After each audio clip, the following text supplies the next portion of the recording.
Bienvenidos sean todos a esta presentación de tema libre en este primer Congreso en Odontología y Salud Pública. Para mí es un grato placer y un honor estar con ustedes esta oportunidad compartiendo esta información de tanta importancia. Y en este momento les voy a presentar un artículo de investigación titulado Automanipulación de aparatos ortodónticos sin supervisión odontológica posterior al abandono de la consulta en adolescentes. Este artículo lo realicé en conjunto con dos compañeros más, Marrone Luis, Peña Dietrich. Un saludo a mis compañeros. Gracias por la confianza de estar aquí representando este trabajo que hicimos con tanto esfuerzo y dedicación. Y bueno, un saludo también a todo el comité organizador y felicitaciones por la realización de este congreso. Me presento, soy Julio César Medina García, soy estudiante del cuarto año de odontología de la Universidad de los Andes, soy el presidente actual del Centro de Estudiantes de Odontología, electo 2020, miembro de la Junta Directiva de la Federación Venezolana de Estudiantes de Odontología, FEVEO, higienista dental del Colegio de Odontólogos del Estado de Mérida y UCB, instructor en el curso de higienistas dentales del Colegio de Odontólogos del Estado de Mérida. Entonces, siguiendo la estructura de un artículo de investigación, les voy a presentar bueno, tanto la introducción como metodología, resultados y las conclusiones de este estudio. Entonces, ya para entrar en tema, con respecto a la introducción, bueno, para nadie es un secreto que los pacientes que acuden a la consulta odontológica en los últimos años cada vez llegan con mayores expectativas y exigencias con respecto a la estética de sus dientes, ¿no? Entonces, la rama de la ortodoncia jamás va a ser una opción de segundo plano, siempre va a ser una de las primeras opciones a tomar en cuenta, porque no solo va a aportar al paciente una solución estética, sino también funcional, porque lo que busca un tratamiento ortodóntico pues, es la normalización oclusal mediante el uso de dispositivos o aparatos mecánicos que con fuerzas controladas y planificadas pues, van a lograr llevar esta normooclusión. Entonces, esto es lo que debe ocurrir pues, en condiciones normales, cuando un tratamiento está bien hecho, bien planificado, realizado con un odontólogo.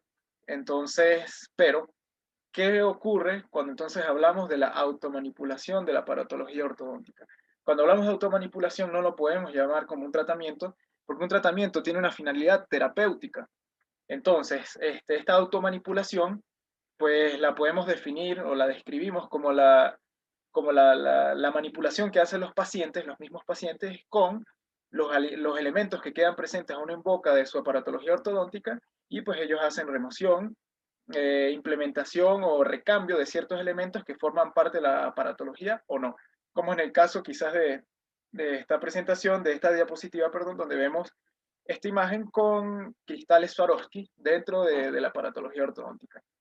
En este caso, bueno, lamentablemente esta imagen pues no fue tomada de las personas que participaron en este estudio, fue otro paciente que revisé, pero es alusivo al tema. Entonces, ¿qué pasa? Aquí surge una alerta, surge una diatriba, porque si ya tenemos daños registrados por mala praxis, por práctica que está siendo realizada por un profesional en un tratamiento, ciertos daños como quizás daños a la pulpa, daños a nivel óseo, daños en el ligamento periodontal o en el periodonto en general, fracturas dentales, maloclusiones quizás hasta peor de cuando el paciente acude por primera vez a la consulta. Entonces, si todo esto ocurre con un tratamiento supervisado por un odontólogo, ¿qué va a ocurrir cuando un mismo paciente hace todas estas cosas luego de abandonar la consulta y sin la supervisión de un profesional? Entonces, por supuesto, no necesariamente un paciente que abandona la consulta pues va a incurrir en la automanipulación de la aparatología, pero se ha escuchado y pues hay casos presentes, y esto es algo bastante interesante de este estudio porque abarca ciertos temas que los conocemos, que sabemos que están allí, que forman parte de un problema latente, pero que no se consigue cierta evidencia científica o suficiente para sustentar y poder describir esto, plantearlo como el gran problema que es. Hasta los momentos no se ha conseguido un artículo en específico que hable sobre los daños que han sido producidos a raíz de la automanipulación de las aparatología ortodóntica. Pero sí se consiguen algunos artículos pues, que hablan un poco sobre daños a raíz del abandono, o bastante evidencia científica sobre daños sí que ocurren a raíz de un tratamiento mal planificado, fuerzas mal aplicadas. Entonces, pues bueno, es esto más o menos de lo que le hablaba, de esta alerta de cuando hablamos de automanipulación.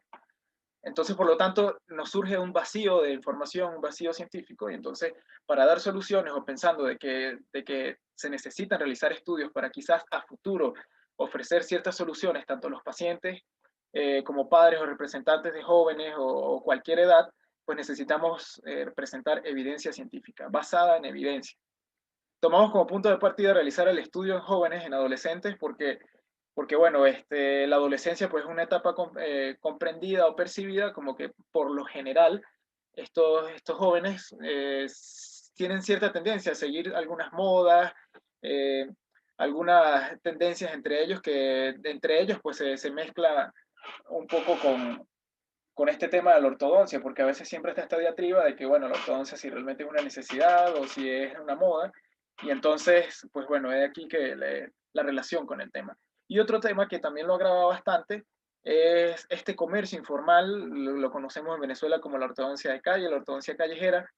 Entonces, este, esto es un problema que está allí, nuevamente como lo decía hace rato. Entonces, sabemos que el problema está allí, sabemos que ocurre todos los días en ciudades principales y grandes de Venezuela, como una de las que más se menciona es la ciudad de Caracas, se ve también en la ciudad de Barquisimeto, yo mismo lo vi y lo presencié en la ciudad de Barquisimeto, no sé en qué otras ciudades ocurre así en plena luz del día, pero es algo que está allí y no vemos realmente una solución que se ofrezca de parte de entidades competentes para dar solución o soluciones desde un aspecto legal, ¿sí? Porque hay que decirlo como es, que esto es un ejercicio legal de la odontología y así lo establece la ley del ejercicio de la odontología en Venezuela. Entonces, todo esto pues fomenta todo este problema porque las personas entonces ya no solamente pueden automanipular su aparatología ortodóntica, sino también pueden acudir a una persona o a un comercio informal de este tipo para que le hagan remoción, recambio o implementación de elementos de los aparatos ortodónticos. Entonces, por lo tanto, como querer empezar a construir bases para empezar a formar evidencia científica, porque se necesitan realizar muchos estudios respecto a este tema, pues empezamos y decidimos establecer como objetivo conocer los motivos que inducen a la automanipulación de aparatos ortodónticos sin supervisión odontológica, posterior al abandono de la consulta en adolescentes. Pensando quizás que, bueno, si conocemos los motivos, pues quizás a futuro pues podamos establecer medidas y planes de educación para mejorar la información que se le da a los pacientes. Con respecto a la metodología, el tipo de investigación es descriptiva, el diseño de investigación es transversal de campo, enfoque cualitativo. El lugar de realización fue en el Liceo Bolivariano y Libertador del Estado de Mérida, que nos prestó total colaboración para la realización del estudio. La muestra fue de 9 adolescentes, 9 jóvenes que manifestaron querer participar en el estudio. Sin embargo, bueno, por ser adolescentes son menores de edad y entonces se les hizo firmar un consentimiento informado a sus padres y representantes para cumplir así con los aspectos bioéticos de una investigación. También con esta muestra se realizó un muestreo no probabilístico. Los criterios de inclusión fueron jóvenes que presentaban, por supuesto, ortodoncia, tratamiento, ortodoncia en boca o aparatos ortodónticos en boca, mejor dicho, y quizás con algunos indicios de abandono o por ahí, bueno, nos dan la información que, bueno, esta persona automanipula su aparatología y todo esto, y bueno, los incluimos en el estudio. El instrumento de recolección de datos fue una guía de entrevistas semiestructurada y la técnica de recolección de información fue una entrevista en profundidad. Las preguntas de esta entrevista pues eran preguntas abiertas también, dando la posibilidad pues que los jóvenes nos dieran mayores datos o mejores datos que nos fueran de utilidad en el tema y de pertinencia en el estudio. Como herramientas para la recolección de datos, pues utilizamos los teléfonos móviles para grabar las entrevistas y estas entrevistas fueron transcritas totalmente y fielmente a tal cual como nos decían los jóvenes las respuestas en la entrevista y bueno, nos apoyamos con un software para procesamiento de datos cualitativos que fue el Atlas T en su versión 5.2. Entonces este software lo que nos permitía era unir las respuestas similares y las categoriza. Entonces este software nos arroja categorías y bueno, al inicio del estudio pues ya teníamos preestablecida una categoría persiguiendo el objetivo del estudio que era los motivos que inducen a la automanipulación. Pero a medida pues que íbamos recibiendo otros datos, pues establecimos el tipo de manipulación, o sea, cuáles eran los tipos de manipulación que hacen estos jóvenes y los lugares o comercios informales dedicados a la instalación y recambio de aditamentos ortodónticos. Vamos a comenzar con las categorías, vamos a hablar primero de los motivos. Y dentro de los motivos, una de las causas principales, nos conseguimos con la desinformación. A manera de organización, para la presentación y también en el artículo, nos conseguimos con la abreviación P de participante y el respectivo número del 1 al 9, dependiendo del participante que era. Entonces nos conseguimos distintas opiniones, distintas respuestas, y con respecto a la desinformación, pues nos dicen pues, que no saben bien sobre la automanipulación, que quizás debería ser el odontólogo, nos dicen que podría llegar a dañar la dentadura, que podría deformar los dientes o dañarlos, etcétera.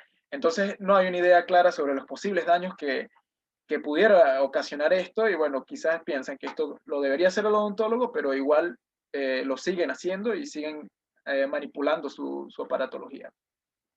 Con respecto a los posibles daños que podría ocasionar esto, pues como dije anteriormente, no hay un artículo específicamente que nos hable de daños a raíz de la automanipulación, pero sí conseguimos un artículo por lo menos que habla sobre daños a través o a raíz, mejor dicho, del abandono de la consulta, cómo es el síndrome de dolor disfunción temporomandibular, de este artículo de Caballero y colaboradores. Pero nos apoyamos también para complementar esta evidencia científica, pues nos complementamos con otros artículos que nos hablan de otros daños pues, que se ocasionan a raíz de fuerzas mal aplicadas y tratamientos mal planificados, como daños al periodonto, daños en la pulpa dental, reabsorción radicular, entre otros daños. Otro de los motivos son los motivos económicos, derivados a la fuerte crisis que afronta Venezuela desde hace varios años ya. Entonces nos conseguimos porque, bueno, los pacientes, pues, los participantes no podían ya pagar la consulta, que no tenían ya suficiente dinero para ir al odontólogo todos los días a lo mismo, que estaban durmiendo para otras cosas, y bueno, entonces ya la consulta odontológica pasaba a un segundo plano, precisamente porque sus posibilidades económicas no le daban para eso. Esto contrastado con la evidencia, este artículo de la doctora Yajaira Romero, profesora de mi facultad, un saludo a la profe si me está viendo, en su artículo de la salud bucal en el marco de la crisis venezolana, pues explica bastante bien esto en relación de la crisis y cómo afectaba la salud bucal en los venezolanos.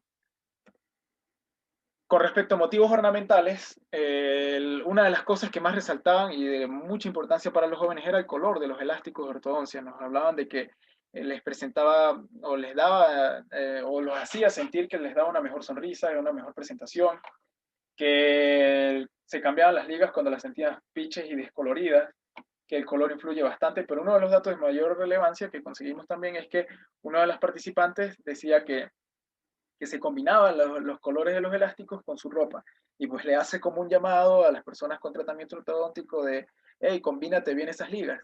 Entonces, bueno, esto resalta pues también esa importancia sobre el color de los elásticos. Y otra cosa de bastante curiosidad fue que uno de los participantes tenía cristales Swarovski colocados dentro, alrededor del alambre de ortodoncia entre bracket y bracket. Entonces nos indica que su odontólogo fue la primera en sugerirle que los colocaran. Recalcamos esa pregunta porque nos pareció curioso que fuera su propio odontólogo y le preguntamos si se lo ofreció o si ella se los pidió. Entonces ella lo que nos dice es que los vio en una cajita, que su odontólogo lo tenía, le preguntó dónde iban y su odontólogo le explicó y ella accedió a colocárselo. Esto contrastado también con la revisión de la literatura, pues nos conseguimos con este artículo de Kuhlman y colaboradores, donde habla sobre la percepción estética sobre los aparatos ortodónticos en niños y adolescentes de Brasil. Entonces, en este artículo hablan pues muy bien sobre las preferencias, sobre los colores de los elásticos en los jóvenes, si había también una preferencia sobre brackets metálicos o brackets cerámicos, y entonces pues explican esto bastante bien, recomiendo leer este artículo. En este artículo de la India, debate y colaboradores sobre la joyería dental, pues es bastante curioso también porque no solamente nos hablan de los cristales Swarovski, sino de otro tipo de elementos ornamentales como adornos que colocan o han conseguido dentro de la aparatología ortodóntica en personas. Otro de los motivos conseguimos la indiferencia, nos conseguimos pues que varios jóvenes pues ya les daba pereza ir a la consulta odontológica o simplemente pues no les importaba ya, como la palabra lo dice, pues era indiferencia, ya no querían viajar hasta el sitio porque les parecía muy lejos. Esta respuesta es bastante peculiar del participante número 2 porque nos dice, mi mamá me compró un paquete de ligas. Entonces ya esto nos dice que los mismos padres o representantes simplemente compran las cosas y se las dan y sus hijos pues simplemente incurren en la automanipulación de su aparatología. Entonces esto también pues demuestra que hay una falta de información no solo en los jóvenes, sino también en los padres y representantes. Estos resultados también pues encontramos una similitud con el artículo de Bioch y colaboradores sobre la percepción sobre el uso de ortodoncia correctiva en jóvenes desertores del tratamiento en Mérida. La similitud es que de estas personas que ellos también entrevistaron, pues ellos referían también que les daba pereza ahí, que no iban ya a la consulta porque, bueno, no les parecía una alta prioridad, entonces esto demuestra también la indiferencia por parte de los pacientes. Y otros motivos que conseguimos en menor proporción, pues un participante que tocaba la trompeta, Él se retiró su aparatología porque le impedía esto desempeñarse como él lo esperaba con su instrumento, y otro participante que empezó a automanipular su aparatología ortodóntica después que su odontólogo se fuera del país. Esto también lo podemos contrastar con artículos, en este artículo de Herrero y colaboradores sobre la influencia de instrumentos musicales de viento en las maloclusiones y el tratamiento de ortodoncia.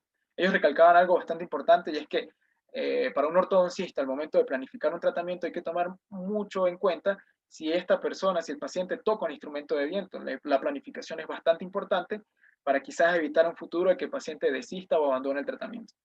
Y en este artículo de Requena y Caputo, pues habla sobre la pérdida de talento en Venezuela y la migración de sus investigadores, que no solamente es de investigadores netamente, sino bueno, de distintos profesionales de distintas áreas que han tenido que emigrar del país. Nos conseguimos también el recambio de elásticos, es otra de las prácticas pues, más comunes, porque los jóvenes pues, lo ven como una práctica común, como una práctica sencilla. Nos decían pues, que les parecía muy fácil, que veían cómo lo hacía su odontólogo y bueno, voy a colocármelo yo mismo. Son las respuestas que nos daban, además de hablarnos también sobre cuáles instrumentos utilizaban. Aquí nos dicen que lo hacían con un ganchito, entonces que utilizaban, se colocaban dos ligas en un mismo bracket. Y observamos con preocupación también que cuando los jóvenes nos manifiestan que al sentir ya poca presión en su aparatología, sentían que no les apretaban, entonces se colocaban en el entrecruzamiento de elásticos conocido como cadeneta. Y aquí nos señalan cómo lo hacían, el instrumento que utilizaban, como el caso es una pinza para sacar cejas. Entonces, dentro de los instrumentos utilizados, conseguimos que utilizaban tenedores, pinzas para sacar cejas, agujas de coser, y entonces, bueno, esto también nos crea una alerta, ¿no? Porque lo primero que podemos pensar es que se pueden ocasionar, por lo mínimo, una laceración en tejidos blandos. También nos conseguimos, bueno, la implementación de los elementos ornamentales accesorios, que ya nos explicaba una participante cómo hacía para colocarlo y nos detalla paso a paso cómo lo hace. Y también el posicionamiento y corte de alambres cuando sienten que el alambre pues ya está corrido o desplazado, pues lo cortaban con algún elemento como quizás un corta uñas. Okay. Por último, dentro del tipo de manipulación conseguimos la remoción de brackets, que el joven nos dice que se retiró esos brackets con una cuchara. Le preguntamos si le dolió y nos decía que con el corta uñas sí, pero que con la cuchara no dolió tanto. Por último, la última categoría que quizás se alejaba un poquito del objetivo del estudio, pues eran estos lugares o comercios informales que se dedican a la instalación y recambio de aditamentos ortodónticos. En este caso, una de las participantes nos da una ubicación, un par de ubicaciones de dónde ocurría eso aquí en Mérida. Lo hacen de manera privada, no ocurre a plena luz del día como en otras ciudades del país, como lo podemos observar en la imagen 9 y en la imagen 10. Pero peculiarmente pues, nos dice que esa persona lo que dice es que solamente practicó para eso, que fue a un curso, pero no estudió la carrera. Esto es preocupante. Y esto también pues, se puede contrastar con el artículo de la doctora Yajaira Romero, en su artículo que mencioné hace un momento, pues también nos viene hablando desde hace años de lo que se conoce como la ortodoncia callejera y denunciando este tipo de cosas. Entonces, como conclusiones, podemos decir que hay una amplia desinformación por parte de los jóvenes que no conocen realmente cuáles son las posibles causas negativas o consecuencias que pudieran originarse a raíz de la automanipulación de los aparatos ortodónticos, y pues que simplemente incurren en estas prácticas porque lo ven como una práctica común, como una práctica fácil. Para ellos es bastante importante ver que los colores de las ligas estén bonitos, que se vean recién cambiados, y entonces se resalta mucho esto de no saber las consecuencias. Y además, pues, hay una alta preocupación pues, por los instrumentos que usan, que se pudieran ocasionar alguna lesión, y que no sabemos realmente cuál es el alcance o la magnitud de los posibles daños que se puedan ocasionar. Por lo tanto, recomendamos realizar estudios con una muestra ampliada, estudios de frecuencia, realizar estudios en adultos para realizar comparaciones, contrastar realidades, quizás de estos motivos pudieran variar entre adolescentes y adultos, exámenes clínicos, muy importante para saber realmente con evidencia si hay algún daño o no. Realización de campañas de concientización, principalmente desde facultades de odontología y organismos públicos y privados de salud. Instar a los odontólogos a reforzar la información dada a los pacientes sobre el tema. Y por último, instar a colegios de odontólogos, centros de salud pública y autoridades competentes a tomar acciones legales contra las personas y comercios dedicados a la implementación informal e ilegal de la aparatología ortodóntica. Entonces, bueno, ya con esto último me despido, les doy las gracias. Aquí están las referencias de los artículos que utilicé para la presentación. Los invito a leer el artículo completo. De verdad que allá está una información más detallada de todo lo que nos dijeron estos jóvenes en las entrevistas. Y bueno, muchas gracias. Aquí está mi información de contacto. Estaré atento a cualquier duda, a cualquier inquietud. Muchas gracias a mis compañeros, a coautores del artículo, y gracias al comité organizador de este congreso. Muchas gracias.